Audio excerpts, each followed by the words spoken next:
नमस्कार, दिल्ली 24 भारत देख रहे हैं आप। मैं हूं आपके साथ अनीता शर्मा और शुरुआत करते हैं उत्तर प्रदेश की बड़ी खबरों से।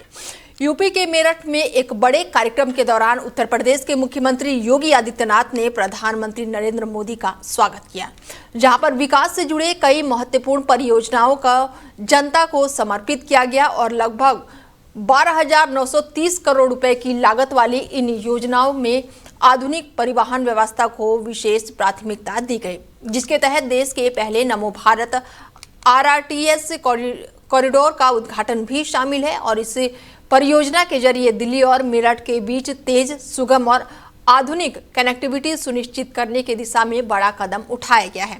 साथ ही मेरठ मेट्रो सेवा की शुरुआत को भी शहर के विकास की नई पहचान बताया गया है, जिससे स्थानीय लोगों को बेहतर यातायात सुविधा मिलेगी और क्षेत्र में आर्थिक गतिविधियों को भी गति मिलने की उम्मीद है। कार्यक्रम के दौरान शताब्दी नगर मेट्रो स्टेशन का निरीक्षण किया गया, जहां पर राज्य सरकार के वरिष्ठ नेता और अन्य जनप्रतिनिधि भी मौके पर मौजूद रहे। और अपने संबोधन में प्रधानमंत्री ने विपक्षी दल यानी कि कांग्रेस पर भी जमकर निशाना साधते हुए संसद में उनकी कार्यशैली पर सवाल उठाए। और ये मामला कांग्रेस की हरकतों का लगातार चल रहा है।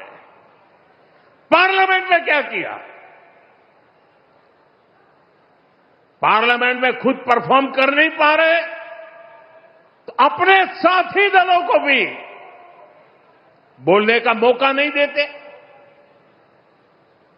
पार्लियामेंट को चलने नहीं देते। और उसका सबसे बड़ा नुकसान कांग्रेस के जो साथी दल है ना, उनको हो रहा है। अब वो समझ गए हैं। ये अभी दिल्ली में उन्होंने जो ये नंगापन दिखाया, उनके सारे साथी दल चौंक गए हैं, सबने किनारा कर लिया।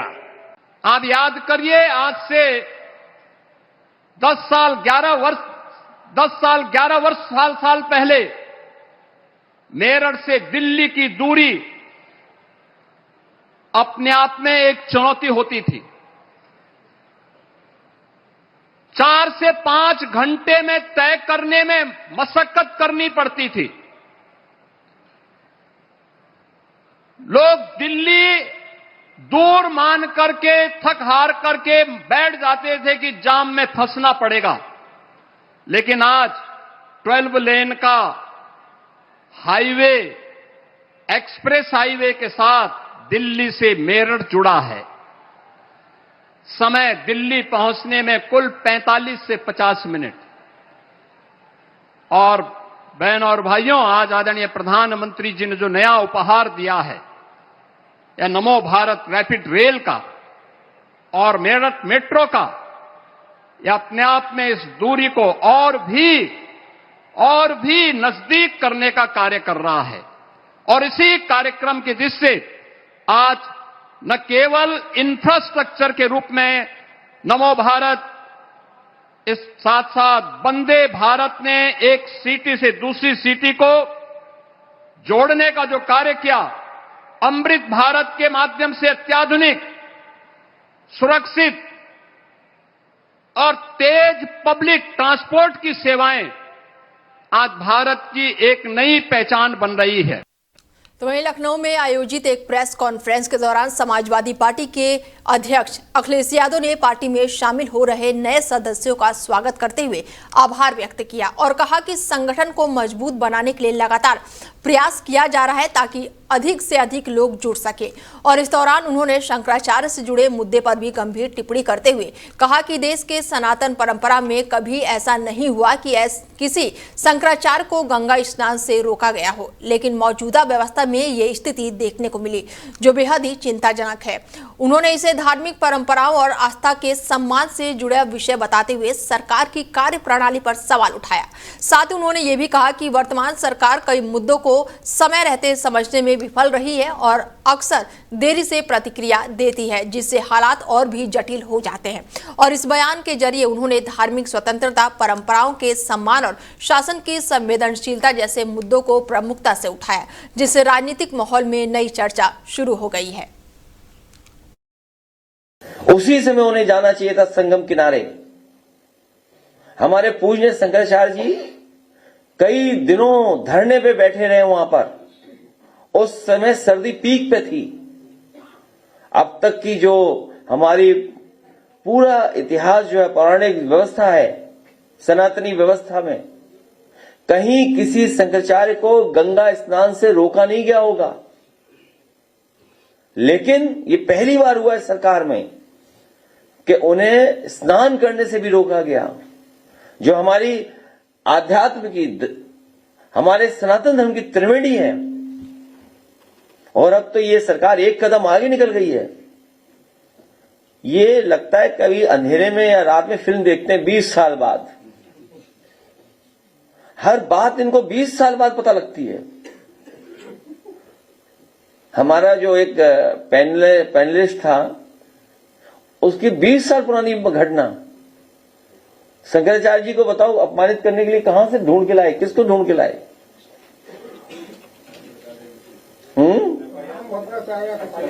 हाँ, हालांकि आदरणीय, पूजनीय, सम्मानित आदरणीय राम भद्राचार्य जी के बारे में बोलना नहीं चाहिए कुछ भी, लेकिन अगर उनका चेला है ये, अगर उनका ये चेला है तो मुझसे गलती हुई है। हमने कभी आदरणीय पूजनीय राम भद्राचार्य जी पर 420 का मुकदमा था, वो वापस लिया था। मुझे उन्हें जेल भेज देना चाहिए था। और ये बात गलत हो तो बताइए आप, किसी से पूछ लीजिए आप। हमारे बगल में बैठे भाई साहब। तो वहीं कानपुर के साउथ जोन क्षेत्र में स्थित आईक्यू अस्पताल में एक गंभीर मामला सामने आया है, जहां एक महिला कर्मचारी ने अस्पताल के मैनेजर पर यौन उत्पीड़न का आरोप लगाया है। पीड़िता के अनुसार मैनेजर ने वेतन बढ़ाने का लालच देकर उसके साथ अनुचित व्यवहार करने की कोशिश की और मना करने पर नौकरी से निकालने की धमकी दी। महिला ने यह भी आरोप लगाया है कि उसने इस संबंध में अस्पताल के एचआर विभाग से शिकायत की थी, लेकिन वहां से कोई भी ठोस कार्रवाई नहीं की गई, बल्कि मामले को दबाने का प्रयास किया गया। और अब स्थिति ज्यादा गंभीर हो गई तो महिला ने 112 नंबर पर कॉल करके पुलिस को सूचना दी। मामला जो है सचान चौराहा का बताया जा रहा है, जिसके बाद से पुलिस ने संज्ञान लेकर जांच शुरू कर दी है। और इस घटना के सामने आने के बाद से कार्यस्थल पर महिलाओं की सुरक्षा और संस्थाओं की जवाबदेही को लेकर एक बार फिर से बड़ा सवाल खड़ा हो गया है। यहाँ पे मैं 1 साल से एम्प्लॉय हूँ, जो कि मैं यहाँ से 1 साल से काम कर रही हूँ। यहाँ का जो मैनेजर है सुरजीत चटर्जी, उन्होंने हमारे साथ सेक्सुअल हरासमेंट करने की कोशिश की। उन्होंने हमसे कहा कि जैसा जैसा मैं करता जाऊं वैसे वैसे करो, नहीं तो तुम अपना अलग जॉब ढूंढ लो। और क्या कह रहा था कि तुम मुझको समझ लो और मैं तुमको समझ लूंगा, फिर मैं तुम्हारी सैलरी इंक्रीजमेंट करवा दूंगा। इसके बाद मैंने कंप्लेन भी करी एचआर डिपार्टमेंट में, जो कि मुझे सांत्वना दे दी गई कि आपके लिए जो मतलब कदम उठाया जाएगा, लेकिन ऐसा कुछ नहीं हुआ। उसके बाद भी इसने जो दूसरी हमारी इंटर्न आई, उसके साथ भी यही बदतमीजी की। एक हाउस कीपिंग है, उनके साथ भी उसने यही बदतमीजी की।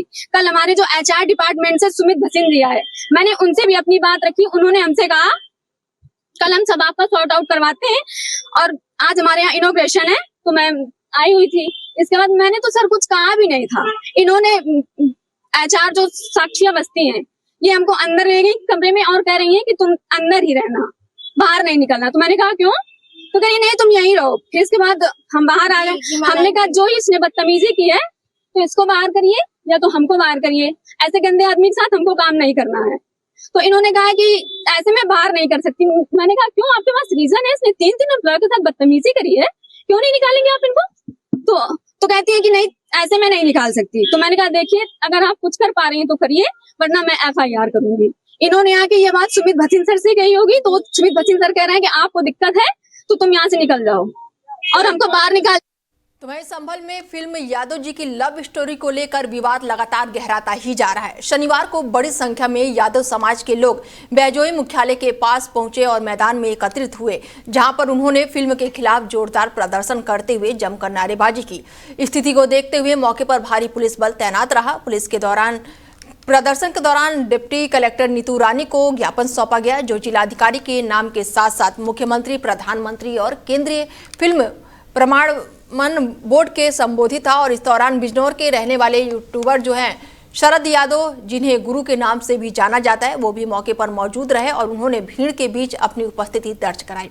प्रदर्शनकारियों का आरोप है कि फिल्म के माध्यम से यादव समाज को निशाना बनाते हुए उनकी छवि को खराब करने का प्रयास किया जा रहा है। उनका कहना है कि फिल्म की कहानी और किरदारों का प्रस्तुतिकरण सामाजिक सौहार्द को प्रभावित कर सकता है, क्योंकि इससे एक विशेष समुदाय की लड़की और दूसरे समुदाय के युवक के बीच संबंधों को दर्शाया गया है।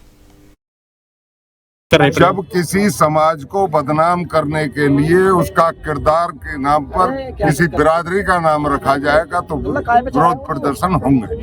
हमारा समाज कमजोर है नहीं, उसी तथ्य को रखते हुए सभी मिलकर हमने मेमोरेंडम दिया है, या तो फिल्म को बंद किया जाए या उसके यादव शब्द को हटा दिया जाए। जिसने बनाई है ना बनाने वाले यादव है, ना उसमें कोई किरदार यादव है, ना उसमें पैसा फंडिंग करने वाले यादव हैं, फिर हमारी बिरादरी को बदनाम क्यों किया जा रहा है? ऐसा क्या कुछ है उस फिल्म में? फिल्म का तो पहला नाम ही टाइटल गलत है। जी जी जी। यादव जी की लव स्टोरी, शब्द का आप चयन देखें, और लड़की यादव है तो यादव की कहाँ हुई? मुस्लिम जी की लव स्टोरी हुई। मामला पूरा सबने बता दिया है और 11वीं सदी के है और इसके अंग्रेज जो हम लोग आ रहे हैं तो ये जातीयता फैलाने वाले विश्व के हमें बचाना देश के लिए, और हमारा देश सर्वोपरि है, न कि किसी जाति सर्वोपरि। क्या चाहते हैं आप लोग? हम लोग चाहते हैं ऐसे पुनरावृत्ति नहीं हो और उनको रिलीज किया जाए, उसको कैंसिल किया जाए।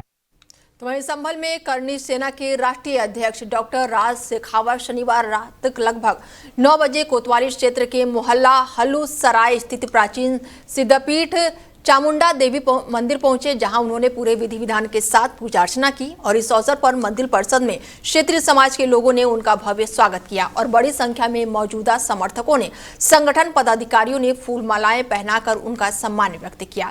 कार्यक्रम के दौरान माहौल काफी उत्साहपूर्ण रहा और समर्थकों की भारी भीड़ देखने को मिली। मीडिया से बातचीत के दौरान उन्होंने यूजीसी एक्ट को लेकर अपनी कड़ी आपत्ति जताई और घोषणा की कि इसके विरोध में 8 मार्च को दिल्ली में एक बड़ा आंदोलन आयोजित किया जाएगा। उनका कहना था कि ये कानून सामान्य वर्ग के लोगों और क्षेत्रों के छात्रों और अनुचित तरीके से लागू किया गया है, जिसे कोई भी ऐसा प्रावधान है जो कि एक तरफा कार्रवाई की आशंका को बढ़ाता है। उन्होंने ये भी कहा कि इस व्यवस्था में शिकायतकर्ता की पहचान गोपनीय रखी जाती है।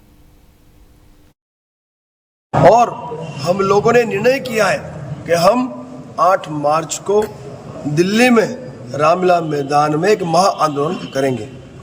अब उस महा आंदोलन को सफल करने के लिए हमें सामान्य वर्ग के नागरिकों की बड़ी संख्या की आवश्यकता है और पश्चिमी उत्तर प्रदेश इस संख्या का बहुत बड़ा स्रोत है और इतिहास गवाह है कि पश्चिमी उत्तर प्रदेश से बड़ी संख्या में सामान्य वर्ग के नागरिकों ने अपनी भूमिका जब भी आवश्यकता पड़ी है दिल्ली में पहुंच कर नहीं पाई। तो पश्चिमी उत्तर प्रदेश है, हरियाणा है, दिल्ली के जो क्षेत्र हैं उन सभी क्षेत्रों में लगातार हम लोग जिले स्तर पर आमंत्रण यात्रा के माध्यम से लोगों को आमंत्रित कर रहे हैं। साथ ही साथ ज्ञापन देकर हम लोग केंद्र सरकार को हमारी मांगे जो 10 सूत्रीय वो भेज रहे हैं। तो मैं आज यहाँ पर मेरी टीम के साथ उपस्थित हुआ हूँ, संभल में उपस्थित हुआ और यहाँ के सामान्य वर्ग के जो नागरिक हैं जिन पर ये काला कानून थोपा गया, जिनके बच्चों पर के भविष्य पर ये प्रहार हुआ है, जिन बच्चों को सामान्य वर्ग के बच्चों को जन्मते ही इन्होंने अपराधी घोषित कर दिया, ऐसे काले कानून को उखाड़ फेंकने के लिए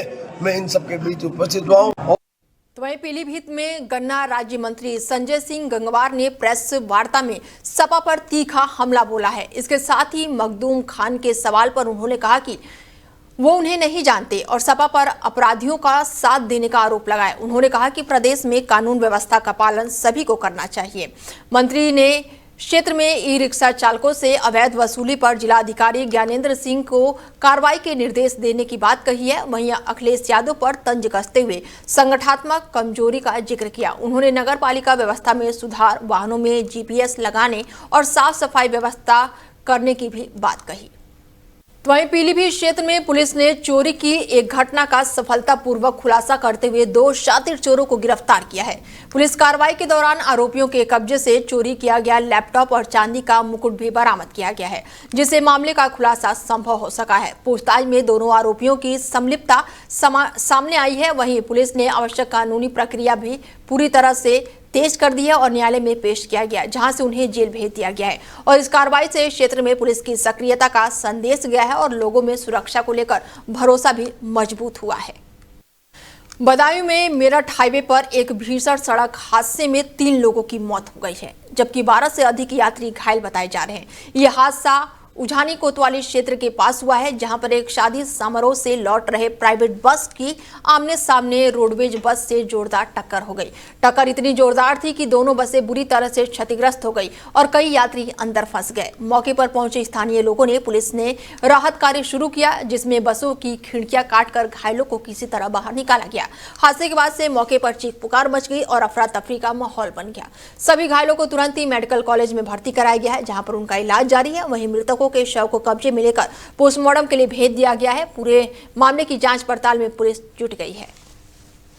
आज दिनांक 22 फरवरी को थाना उजानी के अंतर्गत एक रोडवेज बस और प्राइवेट बस में आमने सामने टक्कर हुई, जिससे प्राइवेट बस में बैठे यात्रियों में से 8 लोग घायल हुए, जिनको मेडिकल कॉलेज ले जाया गया। इसमें से 3 लोगों की मृत्यु हो गई, अन्य उपचाराधीन है। दोनों बसों के चालकों को हिरासत में लिया गया है। यह दोनों बस चालक भी घायल हैं, जो कि उपचाराधीन है। इस संदर्भ में अन्य विधिक कार्रवाई प्रचलित है। आज दिनांक 22 फरवरी को तो वहीं गोरखपुर से खबर है, जहां पर सुबह एक दर्दनाक सड़क हादसे में पूरे क्षेत्र को शोक में डाल दिया है। जहां पर तेज रफ्तार पिकअप वाहन की टक्कर से बीए प्रथम वर्ष के एक 21 साल के छात्र की मौके पर ही मौत हो गई। बताया जा रहा है कि छात्र रोज की तरह सुबह कोचिंग के लिए घर से निकला था और साथ ही कोचिंग संस्था की ओर वो जा रहा था और जैसे ही वो पेट्रोल पंप के पास पहुंचा, तेज गति से आए वाहन ने उसे जोरदार टक्कर मार दी, जिससे उसकी घटनास्थल पर ही जान चली गई। घटना की सूचना मिलते ही परिवार में कोहराम मच गया और पूरे गांव में शोक की लहर फैल गई। हादसे के बाद से गुस्साए परिजनों और ग्रामीणों ने सड़क जाम करके प्रदर्शन शुरू कर दिया और आरोपी चालक की गिरफ्तारी और मुआवजे की मांग पर अड़ गए। उन्होंने भी चेतावनी दी है कि जब तक कार्रवाई नहीं होगी तब तक पोस्टमार्टम नहीं कराया जाएगा। देखते ही देखते तनावपूर्ण स्थिति बन गई और बाजार की आवाजाही पूरी तरह से ठप हो गई। सूचना मिलते ही प्रशासनिक और पुलिस अधिकारी मौके पर पहुंचे और लोगों को समझाने का प्रयास किया। करीब 3 घंटे तक चले हंगामे के बाद प्रशासन की ओर से आरोपी को जल्द ही गिरफ्तारी और आर्थिक सहायता देने का आश्वासन दिया गया। कारण यही है कि हमारे भाई को जल्द से जल्द इंसाफ न मिला। जब हम लोग वहाँ थाने पे पहुँचे हॉस्पिटल पर से, तब पुलिस वही क्या बोलते हैं वही लिख रही थी। फिर उसके बाद कैमरे की जांच नहीं हो रही थी, जिसके कारण हम लोग धरने पे आए। धरने पे आने के बाद पुलिस जल्द से जल्द कैमरे की जांच की। फिर उसके बाद प्रूफ मिला कि हाँ कि पिकअप हिट होके भागा है। सुबह कितने बजे की घटना है? सुबह यही 6:10 या फिर 12 मिनट। सुबह क्या किस लिए निकले थे? ट्यूशन के लिए। ट्यूशन के लिए। यस। पुलिस उस समय वीडियो को नहीं देख रहा था, जो कैमरा वीडियो था, तो इसीलिए हम लोग धरने पे आए कि अगर मान लीजिए 4 घंटा 3 घंटा बीत गया, पुलिस उस पर ढिलवाई थी। तो कितने घंटे से आप लोग धरने पे हैं? हम लोग तो 1.5 घंटे से हैं। घटना हुआ है 6 बजे। घटना तो 6 बजे हो कि इसीलिए हम लोग धरना किए कि अगर मान लीजिए धरना फुटेज वगैरह में ये देख जा रहा है कि एक्सीडेंट पिकअप से हुआ है। हाँ, वही चीज पता तो लगना चाहिए कि क्या है हकीकत। कोई आपने देखा? मैं कुछ नहीं देखा हूँ कि कोई मारा है, कि पिकअप से है कि किससे है। मतलब अभी हमें कोई विश्वास नहीं हो रहा किससे है। तो आप धरने पे जब कोचिंग जा रहा था, जो बीए का छात्र था, हमारे गांव हमारे घर का लड़का था, और पता चला कि एक्सीडेंट हो गया है। और एक्सीडेंट हो गया है तो फिर पता चला कि इसकी मृत्यु हो गई और लोग हैं। मैं भी भगा आया, मैं देखा यहाँ लोग धरने पे बैठे हैं, तो पता करवाया गया प्रशासन की मदद से। तो सीसी फुटेज मिला है, जिसमें पता चल रहा है कि कोई पिकअप यहाँ से उसी समय पे निकला है। अब उसकी जांच, गहन जांच हो और जांच हो करके जो भी कार्रवाई, कानूनी कार्रवाई हो वह हो और दोषी को सजा मिले। तो वहीं बदायूं में एक पारिवारिक समारोह के दौरान हुई हिंसक घटना ने सभी को स्तब्ध कर दिया है, जानकारी के अनुसार एक युवक अपने ममेरे भाई की शादी में शामिल होने के लिए पहुंचा हुआ था, जहां पर किसी बात को लेकर विवाद हो गया। बताया जा रहा है कि झगड़े के दौरान जब युवक बीच बचाव करने गया तो स्थिति अचानक ही बिगड़ गई और उस पर हमला कर दिया गया। आरोप है कि गुस्से में आए मामा और अन्य लोगों ने मिलकर युवक को बेरहमी से पीटना शुरू कर दिया, जिससे वह गंभीर रूप से घायल हो गया। मारपीट इतनी बुरी तरीके से थी कि युवक ने मौके पर ही दम तोड़ दिया। घटना के बाद से शादी समारोह में अफरा तफरी मच गई और खुशी का माहौल मातम में तब्दील हो गया।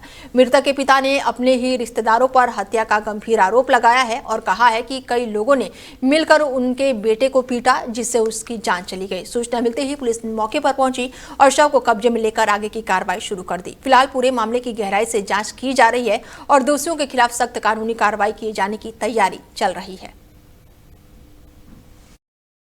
क्या मामला हुआ है? झगड़ा हुआ था सर। कहाँ? मुसेनाला में। मुझसे किसके साथ? हमारे दामाद के साथ। फिर क्या हुआ? हमारे दामाद को छोड़ दिया, हमारे लड़के को बोल दिया। लड़का खत्म हो गया। हाँ, फिर मौत हो गई। सीधा बोल रहा था। हमने भतेरा दिखाया था तो फिर कुछ है नहीं इसमें। दिखाते कहाँ पे? दिखाया तो बिसौली लाए थे, चम्मू से ले गए हॉस्पिटल में। क्या मामला हुआ है? झगड़ा हुआ था सर। कहाँ? मुसेनाला में। तो वहीं लखनऊ में विभिन्न मांगों को लेकर निकाले गए एक बड़े शांति मार्च के दौरान माहौल उस समय तनावपूर्ण हो गया, जब हजारों की संख्या में लोग परिवर्तन चौक से हजरतगंज स्थित गांधी प्रतिमा की ओर बढ़ने लगे। मार्च में शामिल लोगों ने यूजीसी से जुड़े प्रावधानों को वापस लेने, स्वर्ण आयोग के गठन और आर्थिक आधार पर आरक्षण लागू करने जैसी मांगों को प्रमुखता से उठाया। बड़ी संख्या में जुटे प्रदर्शनकारियों को रोकने के लिए पुलिस ने जगह जगह बैरिकेडिंग लगाई, जहां कई जगहों पर हल्की नोकझोंक भी देखने को मिली। प्रदर्शनकारी गांधी प्रतिमा तक पहुंचे, माल्यार्पण करने पर अड़ गए, लेकिन पुलिस ने उन्हें आगे बढ़ने की अनुमति नहीं दी और इसके बावजूद कई लोग बैरिकेडिंग पार कर आगे बढ़ते हुए चौराहे पर पहुंचे, जहां पर भारी पुलिस बल ने उन्हें रोक दिया और इसके बाद से बड़ी संख्या में लोग सड़क पर ही बैठ गए और नारेबाजी करते हुए धरना शुरू कर दिए, जिससे इलाके में यातायात और जनजीवन बुरी तरह से प्रभावित हुआ और इस दौरान कुछ लोगों को हिरासत में भी लिया गया। मार्च की शुरुआत धार्मिक प्रतिमाओं और पारंपरिक तरीकों के साथ की गई। तो वहीं वाराणसी में एआई समिट के दौरान हुए विवाद के बाद से राजनीतिक तनाव बढ़ गया है। गलगोटिया यूनिवर्सिटी से जुड़े प्रकरण के चलते कुछ युवा कांग्रेस कार्यकर्ताओं ने टी शर्ट उतारकर विरोध प्रदर्शन किया, जो पूरे देश में चर्चा का विषय बना हुआ है और इस घटना को लेकर कई जगहों पर कांग्रेस और संबंधित नेताओं के खिलाफ प्रदर्शन भी हुआ और इसी क्रम में वाराणसी के सर्किट हाउस पर भारतीय जनता पार्टी के युवा मोर्चा के पदाधिकारियों ने विरोध स्वरूप एक नेता का पुतला भी दहन किया। प्रदर्शनकारियों का आरोप था कि उक्त नेता के कारण देश की छवि को नुकसान हुआ है। उन्होंने कहा कि यदि किसी को विरोध करना है तो इसके लिए उचित स्थान और समय तय किया जाना चाहिए, न कि सार्वजनिक रूप से असभ्य तरीके से प्रदर्शन किया जाए। जी, आज राहुल गांधी का हम लोगों ने पुतला दहन देशव्यापी किया है। जिस तरीके से एआई समिट में राहुल गांधी जी ने देश का सर झुकाने का काम किया है, उसको लेकर के आज पूरे देश का, प्रदेश का युवा बहुत ही गुस्से में है। राहुल गांधी को इसको लेकर के माफी मांगनी चाहिए और उनको जिन्ना का मुन्ना बनने से बचना चाहिए। जिस तरह से एआई समिट में किया गया है, क्या जी बिल्कुल शोभनीय नहीं है। इसीलिए मैं कह रहा हूँ कि राहुल गांधी का काम ही यही है, देश को हमेशा नीचे दिखाने का काम उन्होंने किया, उनकी पार्टी ने किया है, उनकी माता एंटोनियो जी ने किया है। इस तरीके का कृत्य राहुल गांधी करना छोड़ दे। जिस तरीके से एआई समिट में राहुल गांधी जी और उनके पार्टी के कार्यकर्ताओं के द्वारा जो कृत्य किया गया है वो बिल्कुल अशोभनीय है, निंदनीय है। आपको अगर विरोध करना है तो उसके लिए और भी जगह है, लेकिन जहां देश का सम्मान, देश का गर्व ऊंचा हो रहा हो, वहां जा करके देश को नीचा दिखाने का काम राहुल गांधी और उनकी पार्टी ने किया है। जिस तरह से राहुल गांधी लगातार बयान दे रहे हैं और आप उसको लेकर देखिए, वो जिन्ना के मुन्ना है, सैम पित्रोदा के भतीजे हैं, तो ऐसे लोगों की जो मानसिकता है वो विदेशी है। जब तक वो अपने आप को और अपने देश को नहीं समझेंगे तब तक वो इस देश के हो ही नहीं सकते। जिस तरह लगातार अमेरिका को लेकर जिस तरह से प्रधानमंत्री जा रहे हैं वहाँ पे भी बयान दे रहे हैं। देखिए, अमेरिका ने आज अपना टैरिफ घटा करके 10% कर दिया, सबसे कम टैरिफ किया। ये हमारे देश के नेतृत्व का सबसे शक्तिशाली प्रदर्शन है कि इस देश का नेतृत्व हमारे प्रधानमंत्री नरेंद्र मोदी जी कर रहे हैं, जो पूरे विश्व का नेतृत्व इस समय कर।